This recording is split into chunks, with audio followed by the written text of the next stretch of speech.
Like if we You said, responded, okay, go on. If he responded back to the text as soon as possible, then y'all would write him off as a nice guy. Well, no. If you get my text, respond to the text. Don't just ignore me. I mean, personally, I don't care. Like, either you're going to respond Okay, to but me. Maya's saying no, but Yeah.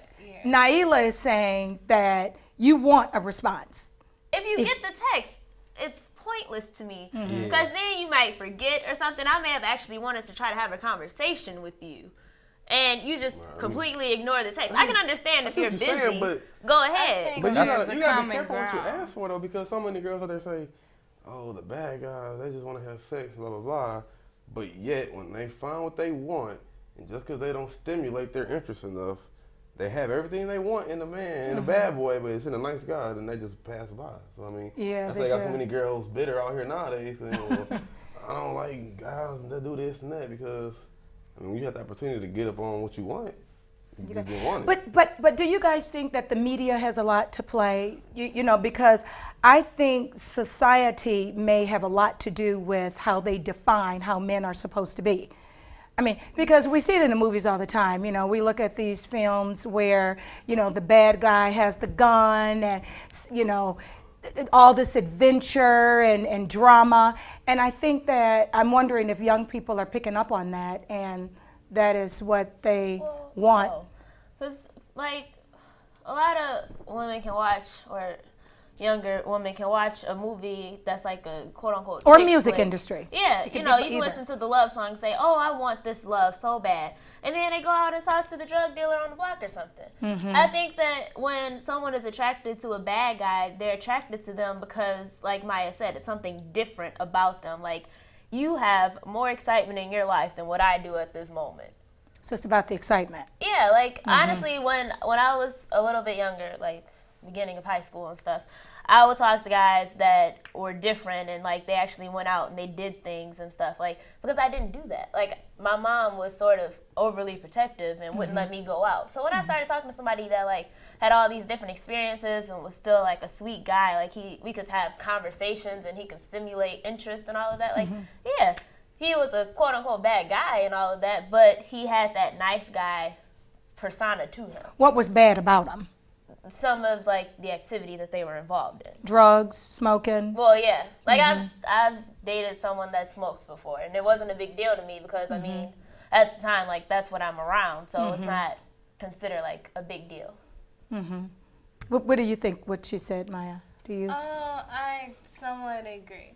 Yeah, I think with the whole like going into the influence and everything, I think with music and everything, a lot of times guys do pick up some from that. Because if you listen to the music that we listen to, mostly like in the car at a party or something, it's like a dog, H words, or FMVs, or I hope you find your baby mama, but... And that's considered the bad guy type. Yeah, and with that, but it's like you hear it and it's like those are the people that are making the most money. They're up here.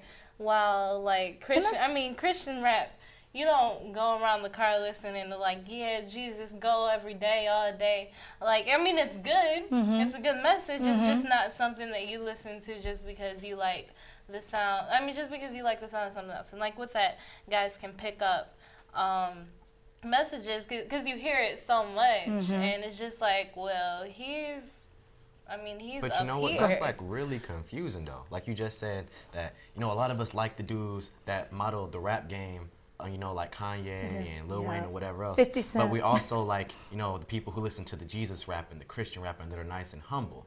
Like that's confusing. Like which one do you it's want? really not confusing because either way, I see it myself as you either be influenced by what you hear or be yourself.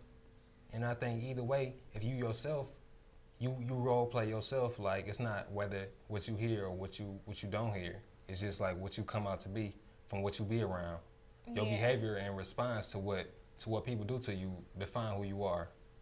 So I think that either way, you either a good boy or you a bad boy, or you can just be in between. You can be yourself, where it's like no definition to who you are. You just got your own traits.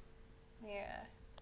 And yeah, somewhere in there, like having those male, like that confidence and things that you look for as a woman, like confidence and just like a nice like persona that you give off that like says like I'm a man or I'm a male, but at the same time someone who isn't too overly confident or overly cocky, because that's where, I mean, that's a turn off to me. But it still seems like there's some confusion, and I want to ask the guys, are you guys still confused as to why a lot of the girls generally choose the bad boy type, or what you've heard on today's show has given you some clarity?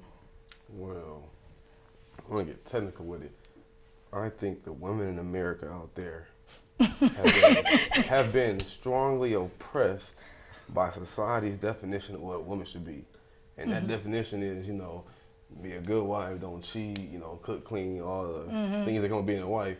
So I think when girls grow up under that mom or the, you know, mother figure, they get tired of being associated with what everybody say they should be. So they tend to do the opposite of what everybody says they should be like, because they find a thrill in that.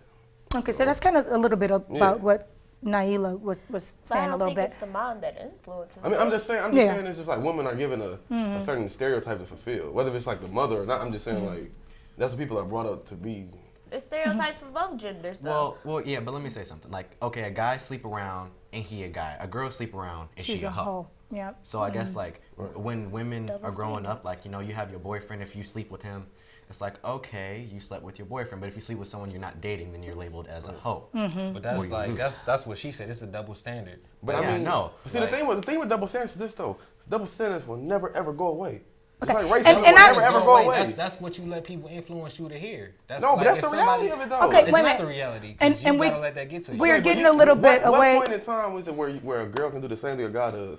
And they're both seen as equal in the public eye. Okay, and we're getting away from the kind of like the time. You guys are getting into the double standards. I'm trying to get into what the attraction is to the bad boy. Let's talk a little bit about the nice guy. We talked a little bit about the thug, what makes them irresistible, and why girls find the bad guy more desirable. Let's talk about the nice guy. A lot of girls say that she wants a nice guy, but she doesn't want a doormat. In your opinion, what's the difference between a nice guy and a doormat? I'm talking to the girls. A nice guy, he's respectful, he treats you well, he makes you know that you're important. A doormat does that, but goes over the top with it.